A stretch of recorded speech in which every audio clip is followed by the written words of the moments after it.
Hey, this is Boilermaker Banter. This is episode 3. Uh, this is Brian, and my co-host is Brett. Say hi, Brett. Hello, everybody. So today we're going to do a little video on the recap of the Purdue-Illinois game that just happened a few days ago. So Brett, you want to start in on this one? Yeah, in our last podcast we talked about it, and everyone really thought that Illinois was going to win that game. It was at Illinois. Shannon is back. The first time that Purdue played Illinois, Shannon was still on a suspension. So everyone was kind of, because we're going into Champaign, and they want to try and maintain a piece of the title, and there's a lot for them at stake.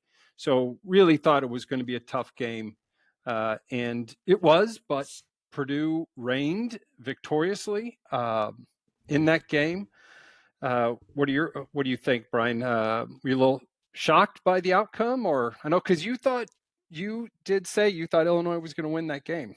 Yeah, from just knowing how they were playing for the last 5 games and with Shannon, I mean, he seemed unstoppable, like the player that everybody thought he would be, a top 10 NBA draft pick. Illinois was on fire, I thought, because, they came into our house and we beat them without Shannon. We beat them by 5. Obviously, we were beating them by, I believe, 21 points at one point, but they came all the way back, and I thought there is no way in the world we go to Champaign and beat this team.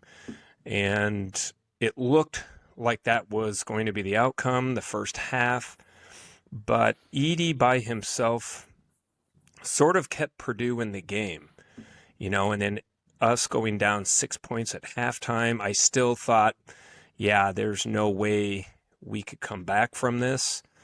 But for some reason, our team looks different. And what makes a very good team or a great team is playing another really good team or a great team at their place, being down, and then somehow finding a way to come back and win the game. We would not have done that last year. We would have lost probably 3 or 4 more games last year compared to this year. And that's the difference, I think, on this team, is that for some reason they have this mentality where they do not believe they will lose, and they know it's 40 minutes, not 20 minutes. We always talk about, don't worry about the first half. It's the second half. And I think Purdue this year in that Illinois game has shown that no matter who they're playing, no matter what the score is, it's a 20-minute half, another game, and they somehow find a way to come back. And that's what they showed us. And so that really shocked me in a good way, that even Yeah. us as fans, we question them, but them or they as players, they were able to, I don't know what they did at halftime, what Painter said to them, but it seems like they just believe in themselves. And when you listen to them post games, they're all just like, our goal this year in the end is to win a national championship. And so somehow that's in their brain, and so that it Yeah. shocked me. I did not think it was going to happen. Well, let me ask you this, and this is something when I went back and rewatched the game. Shannon, and I mentioned this to you before. I tried to figure out what was it that held Shannon to 11 points. He had 11 points in that game, and for the most part, Brian, this Braden Smith, 6 feet tall, he defended Shannon. Yep. Or Shannon defended him, rather. So, and on the other end, I would really have thought that Shannon would have played a greater role and got a lot more touches. He seemed to play either the stretch 4 or at the very least a wide 3.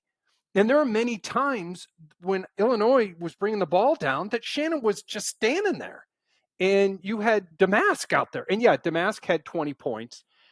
He played almost the entire game. but Brian, I'm just still shocked that they didn't really try to utilize Shannon to really run the table. I really thought that Shannon would have wound up with 25 or 30 points in this game. I'm still trying to put my finger on why Illinois did not really try to have either Shannon and maybe he's not a point guard, right? 6'6", he's not a point guard, but I'm just trying to wrap my hands around this.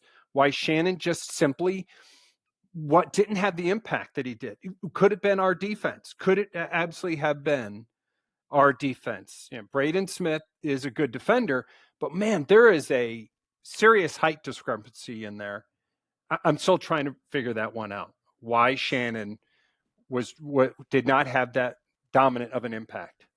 Yeah, well, with Shannon, if you watch a lot of his play, he's this NBA run and gun type of player where he takes the ball from one end of the court and goes all the way down for a layup or a dunk. And that's how he's been dominating. Purdue stopped the fast break for the most part for Illinois, and so he was shut down in that sense. So then he became a half-court offensive player, and when you're an NBA player and you're being stuck to the half-court passing and having to run around with your other teammates, you're not able to really use your athleticness, if you will. I think that was a big key. We held them to fast break points. I don't know how many points it was, but they did not get very many fast break points, which is what they typically do. I think it was 2 or 3.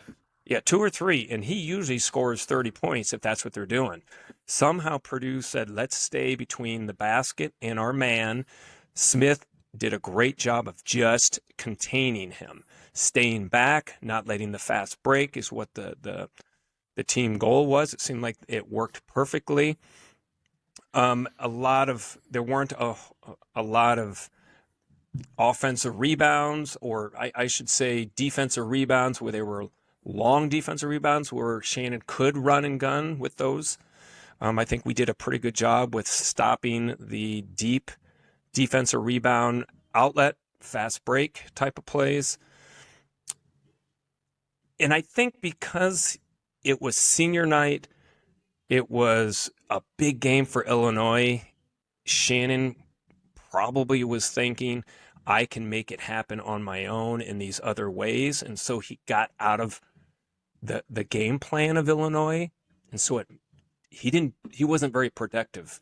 If he would have stayed probably in the game plan, maybe but I don't know. It seems very odd, like you said, why he was held to a very limited. I think he was 3 for 13. Was that his field goals? Yeah, something like that for the night. Yeah. And I think just not getting those fast break points and being able to do one-on-one, he didn't have that opportunity. Somehow our defense was just containing him just enough, Yeah, I know. I agree with all that. I would have thought that, and we talk about this with Braden Smith on Purdue's offense, how long Braden Smith holds the ball when he crosses half court, how deep into the shot clock he would get before trying to do something with it. Because we have seen Braden Smith out at the half court, they start to double team him, and he's just dribbling around out there. And all of a sudden the clock is ticking. It's down to 12, 11. And once you get to a certain point, now all of a sudden you don't have panic, but some urgency sets in. For Illinois, Damask, he's the guy that controlled that ball. He had 20. But I thought that it would have been a Damask and Shannon pairing back and forth, but it wasn't. Like I said, there were times that Shannon sat down in the corner at that stretch 4 position. I mean, so far out of it, he wasn't even in a guard position. At a 2 or 3, he was basically out of it. I mean, they would have to try and find a way to get down to him in the corner to hit a 3. And I'm thinking to myself, but that's not what I have envisioned from Shannon. But maybe because of Zach Edey, Shannon felt that if I try to get in the lane, Edey's going to be there. And Edey does influence offenses. Um, they had some good buckets against Edie. He's not going to stop them all. He's got to protect. He does have to protect and not commit fouls. But yeah, I'm gonna have to watch it again. But in that second half, one thing that Edie talked about after the game is that he knew that Illinois was going to adjust. In the first half, Hawkins could not control Zach Edey. Edey just basically he got that ball in there and he was going to score. He had a couple, oh my gosh, a couple dunks. Um, they knew that in the second half they were going to start doubling up on Edey, which opened up our perimeter shooting. And fortunately, you have Lawyer and Smith. These guys, like what you said earlier about it's two halves. The first 20 minutes and the second 20 minutes. They certainly came alive in those second 20 minutes. So so that kind of leads me to another question for you. The first half was single coverage on Zach. Second half was double coverage on Zach. You and I talk about how many shots our perimeter guys get, from Gillis to Lawyer, Smith, Heidi, and we talk about this. And we know in the first half, it seems like they pass up on shots to get the ball underneath. In the second half, they didn't. There was more opportunity. So, and it kind of leads me to whether it's beyond, Wisconsin next game and beyond is Purdue, when someone goes single coverage on Edey, is it ingrained in them, go to Edey, and they miss opportunities on the perimeter? Because I've said it before, Gillis needs to really up his shot count. In that first half, he took those in the second half and he hit them. What do you think? Do you think that there could be an issue with Purdue in terms of when they're single coverage on Zach, people put their blinders on, we got to go to Zach, even though they might be open for a three? I mean, and I, he'll get his 25, 30 points. But so what do you think about getting more shots in that first half for our perimeter guys? Yeah, I think when Zach is single covered, then the other guys are probably defending our perimeter guys better. And so they maybe have an extra step in our face to prevent us from having maybe that great open shot that they're thinking about. And maybe if they are open, they're thinking from history, from the coaches, from the game plan. If Zach is single teamed, you go to him. Getting his basket is a way more efficient basket than us hitting 40% from threes. You would like to hit 40% from three, but Zach scoring 70% of his baskets when he's single coverage in the end is way better odds than hitting a 40% chance three. So I think it's that. It's single coverage. Everybody knows no one stops Zach when he's single coverage. He'll get his 25, 30, 35 points. Let's go to Zach. It's a way easier shot basket for us. Let's don't look for the outside shot unless we absolutely need it. And I think it's simply just that. They're thinking, he's going to get his points. It's going to keep us in the game or get us the lead. Let's just go to him. And if we ever need it, we'll take it when we need it. Like I said, I think in the second half, when they started to double, triple team Zach, he was able to make great passes to the open perimeter shooters. They were wide open, Yeah. right? And therefore they realized now we start to go. And once one made, I don't know if it was Smith that made the first three or if it was Gillis, then they all started to, hey, you know what? We're all ready to go. Let's go. And then Lawyer hit his and Jones hit his and Smith hit another one. And they were unstoppable in that way. And that's how they came all the way back, because they realized, you know what? Zach is getting double, triple teamed, and we now have to hit our shots, right? And so that's what they did. So I think it's just simply single coverage. You go to Zach.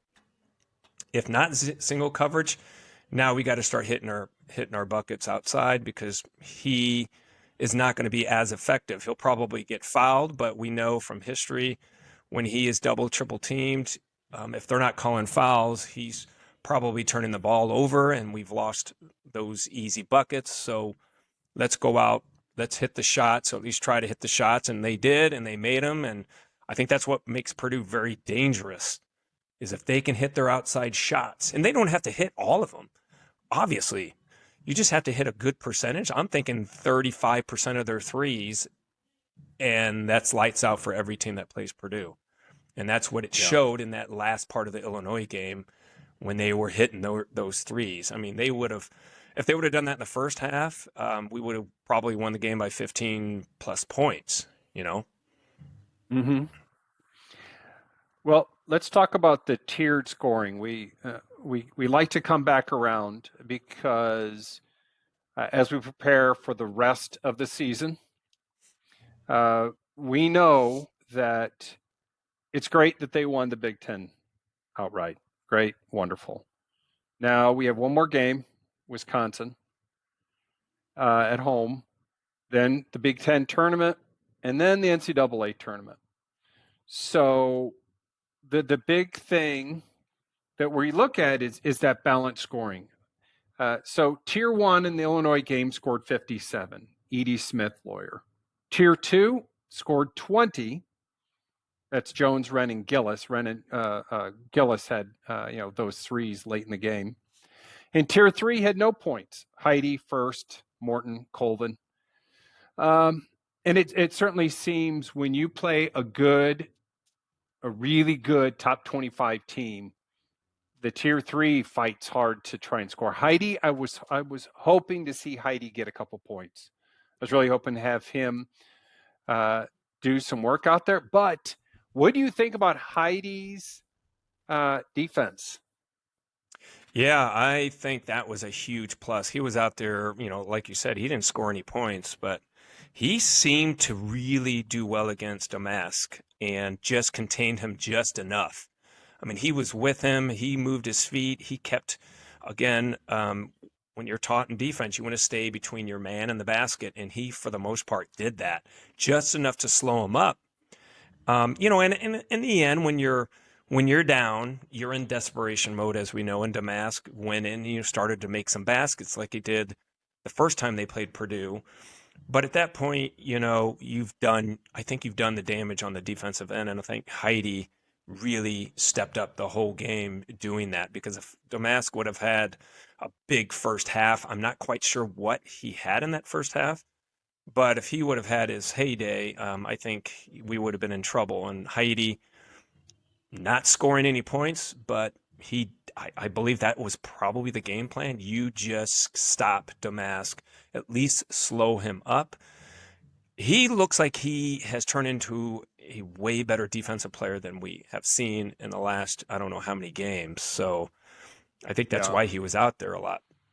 And his offense will come around. You work on that defense, which is what we're going to need him probably in the NCAA tournament, is just get out there and athletically defend some of these athletic perimeter guys. Your offense would just be a bonus, but we definitely need some defensive guys, defensive help. And I think Heidi is now starting to look like that part, because I know offensively we're one of the top 10 teams in the country. And I think defensively we're ranked 20th in efficiency, which is not bad, but we could even be better. And I think Heidi, with his performance, if he can continue that, will just make us better for the tournament. And I hope he does keep it going, and we'll see how it is tomorrow against Wisconsin. Obviously, it's at Mackey Arena. Anything can happen there that might not be, the typical that these guys do outside of Mackey Arena. But if he goes to, if he's in the game and he's playing defense, and he looks to be stopping, whoever he's going against, Wall or whoever, then we could say, you know what, this guy he's probably going to be a very legit player for us in the tournament, which is, I think defensively is what we need more than our offense. Yeah. I think our offense is good enough, but if we just get that one extra defensive guy, and I think he's the guy, at least the way it's looking lately, then I think we're going to be in a good position to kind of, do really good things. So, as we move on to Wisconsin, I started looking around the league. I looked at Houston and UConn, right? The two of the other top two teams in the country. And I looked at tier scoring and tried to draw what's the difference between Purdue and these other two teams. The main thing is that their tier one, tier two, and tier three are all balanced. We talk about Purdue that are tier one guys, Edie Smith and Lawyer. We really need them to score over 50, 60. If they only get 50, tier two is going to have to score 20 at least, and then our tier three, because I think that 85, right? If we know that we can get 85, especially when we're talking about the tournament, the NCAA tournament, um, 60 is not going to cut it. So really balancing all that out. One thing that I noticed with UConn and Houston is they are a balanced team. They don't have a lopsided tier one that goes out and has to score 60 because their tier two may only score 10. That's not happening. Their tier one may score 35, 40, but their tier two scores 30 and their tier three scores 20. So they have this balanced attack. So that's what makes them so good. And when we look at them and you think, I don't see it. Well, what we don't see is these incredible 35-point game guys, these massive players, elite players. They do have elite players in the sense that they just go out and it's a big team effort. And if you're not scoring, if he's not scoring, somebody else has plenty of opportunities to score, and so they're going to get their points because they've got 7, 8 guys that have the capability to come out and make up for what tier one isn't doing. And that's that balanced approach for these teams. And that's why when we start talking about Purdue, looking at our tiers, that's why we keep looking at this tier two, tier three, is that they do have to contribute, because at some point, the last thing we want to do is have Zach Edey get in foul trouble early in a game and have to sit, and our tier one's going to top out at 45 points for that game. That Yeah. leaves, if we need to get to 85 or at least 80, we've got 35 points between tier two and tier three. And if tier three is getting 0, that leaves tier two, that leaves Jones, Wren, and Gillis to come out and get 30.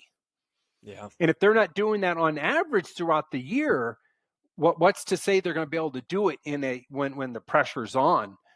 So that's just the thing that we continue to look at and point out, that we certainly do need to make sure we have that balanced offensive approach. And Wren did, right, in the first Illinois game.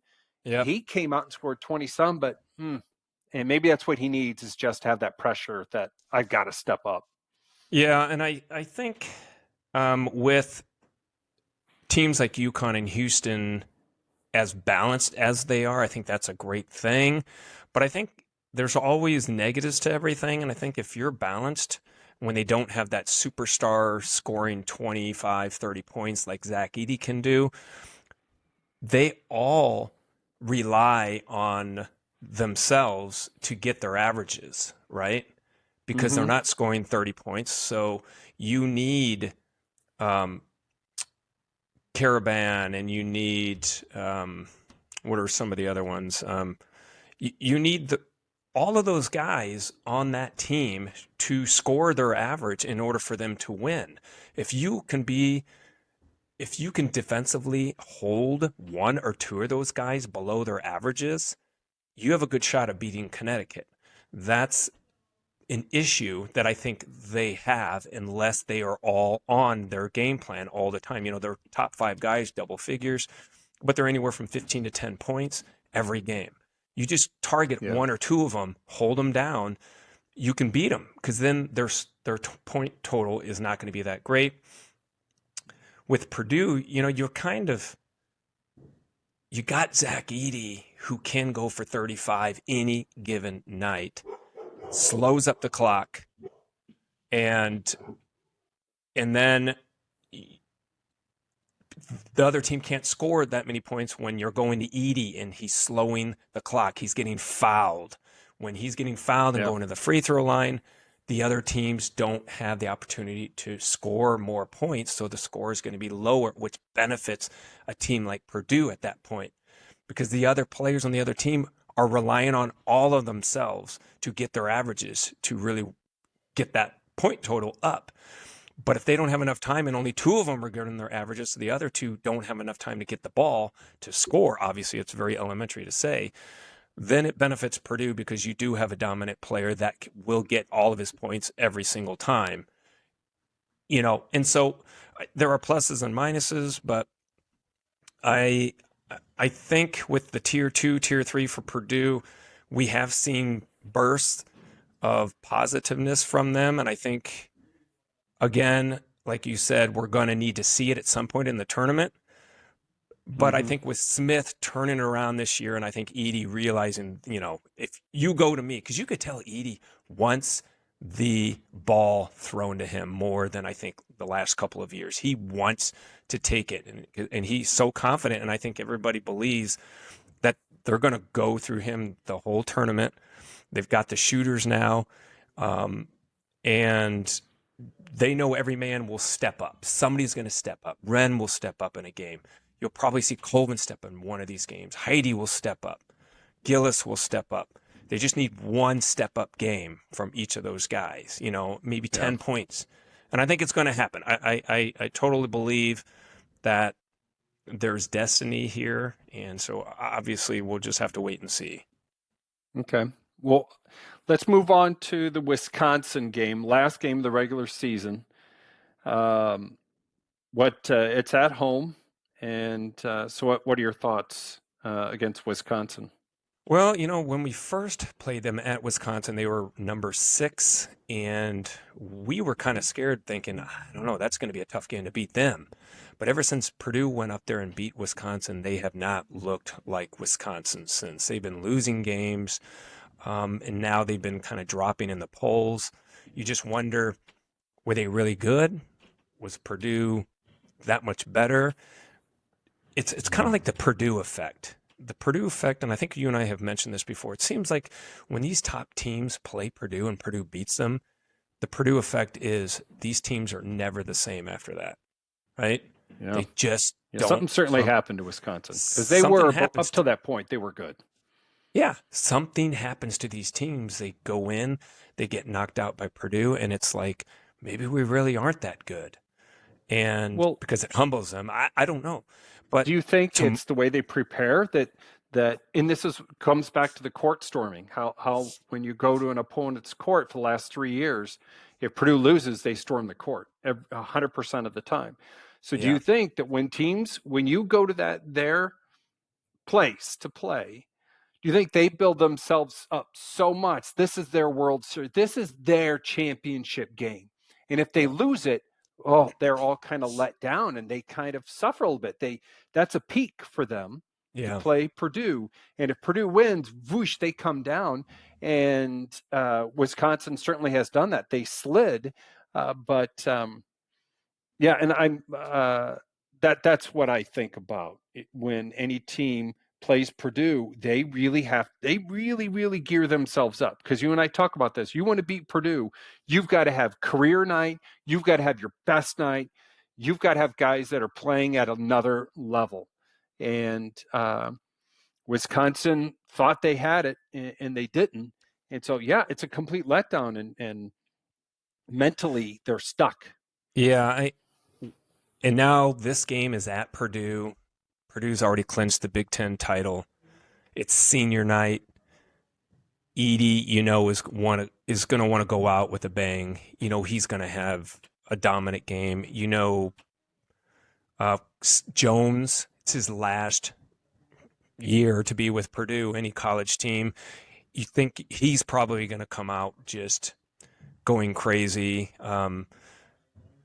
Morton, Gillis, I would assume it's their last, with Purdue. So I don't think Wisconsin's going to have a chance. And the thing with Wisconsin, they don't have the type of team that can go to a venue like Purdue and find a way to win that game. They're built for home court. they're built around their fan base, that the way they play the game is very tough when they're at home. But when they go away, they're nothing like that. So they're going to be going to one of the top two most hostile crowds in the country. Senior night, Zach Eady, Jones, Heidi, Gillis, Morton. I just don't see there's any way that they have the ability to make it a game. And I would be shocked if Purdue doesn't win this game by more than, 15, 18 points. I could see Yeah, us winning by 20 to 25 points. If we yeah, play the way we should be playing and the way I know how Wisconsin plays when they're not with their home fans on their home court. They just yeah, don't have that type of team. They don't have the yeah, Michigan State caliber team. They don't have the Illinois type of team. They don't have a Northwestern type of playmaker guys, right? They're just these good blue collar guys that play good fundamental basketball. But in an arena like this, on a game night, senior night like this, there's no way. There's no way they yeah, have the ability to pull it out. yeah. They're certainly. I'm trying to think of how many threes they're going to shoot, because that's really where, in most teams, if they don't have a big to cover Edie, they're going to play perimeter. They're going to try and stretch it out. And I'm sure that's what Wisconsin's going to do. They're going to try and stretch Purdue out and try and they're going to do the Tominaga thing, Yep. just throwing them up. And we can always default back to the Wisconsin strategy that Wisconsin started years ago at Purdue. They fouled 3 or 4 guys out and they won that game.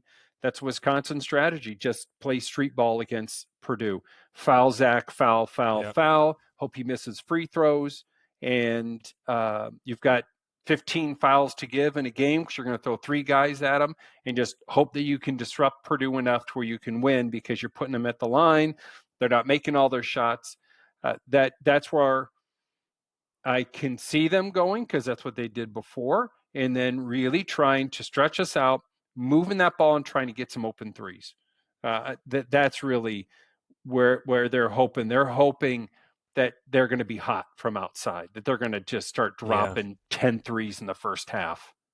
Yeah, I think even if they're doing that with Edie, it's just hard to think that they would at Mackey Arena with the crowd just going crazy and booing them when they're doing that. At some Yeah, point it's got to get to them.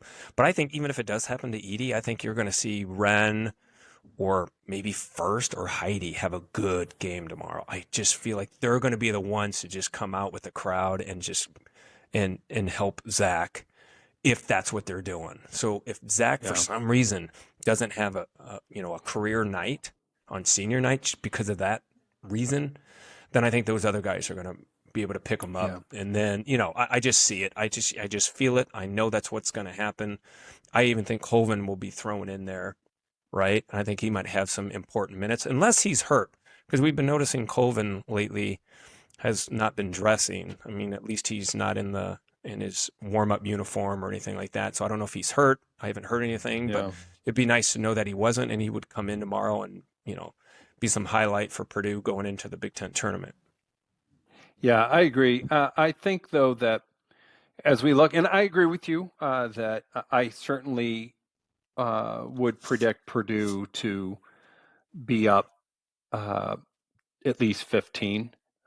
And being senior night, what will they do? Uh, will they continue, or will they start pulling and rotating guys Yeah. in? Uh, but yeah, I certainly will see that. The first half is going to be a good tell to see how Wisconsin decides to play.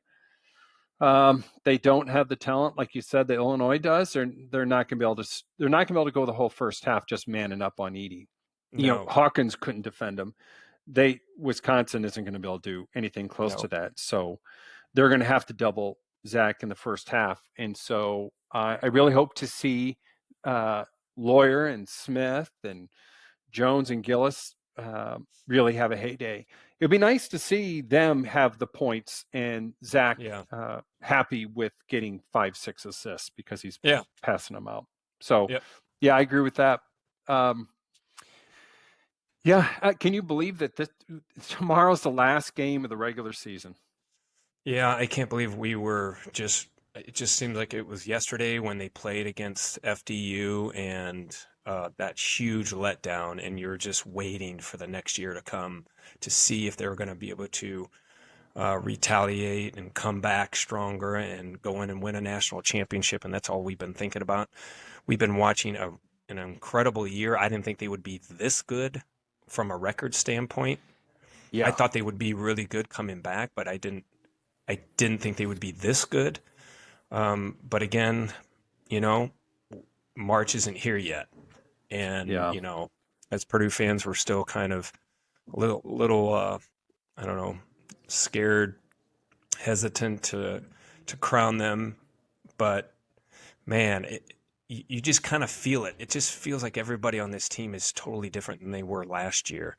How now they realize, this is our year. Our goal is to win a national championship, and they definitely are good enough. When they're on their game compared to other teams in the country who are on their game, there's no way anybody touches Purdue. But can yeah, we can we play? Can we be on our game in 6 games in a row? Can we do that? And it really comes down to one or two players every game that can put the game on their back when they need to. And you see it this year. You see Edie doing it. You see Smith doing it. You see Gillis doing it. You see Lawyer doing it sometimes. You see Jones put the game on their back when they need to. We never saw yeah, that last year. At the end of the year, all you saw was Zach Edey. And when teams started to foul him, we had nobody that did anything. And that's how we lost that FDU game. I think if we would have won that first game last year, we would have been Final Four. I really believe we were that good, and everybody thought we were that good. We just got shocked in that first game with a mm-hmm, great game plan, right? This year they yeah, know. This year they know there is no way we're letting that happen again, and they're number one in the country in 3-point shooting at 40%. Last year yeah. we were, I think that it was 248th 3-point shooting Wow. team. That's a Yeah, huge that. difference. Oh, yeah. Well, So, we'll see. yep, Yeah, and then get through that Big Ten tournament, and yeah, on to March Madness. I mean, yep, it's going to start. Whew. Um, well, we'll. I'm looking forward to tomorrow, and I'm looking forward to next week. I I, yep, I think that they're certainly poised. They won the Big Ten tournament last year, and yep, I really hope to see them win 10 in a row. yep. Is that right? That's about, Something like 10 in a row. yep. Starting tomorrow. Yeah. Okay. So Well, all right. It seems like that's we're done with this one. So yeah, we'll it's see a how the wrap. game goes. It's a wrap, right? It's a wrap. We're going to kind of wait to see how the game goes tomorrow. Hopefully, Purdue shows up like we think they will. It's an afternoon game.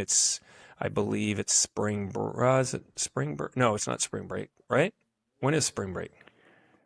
I don't think they're on spring break yet.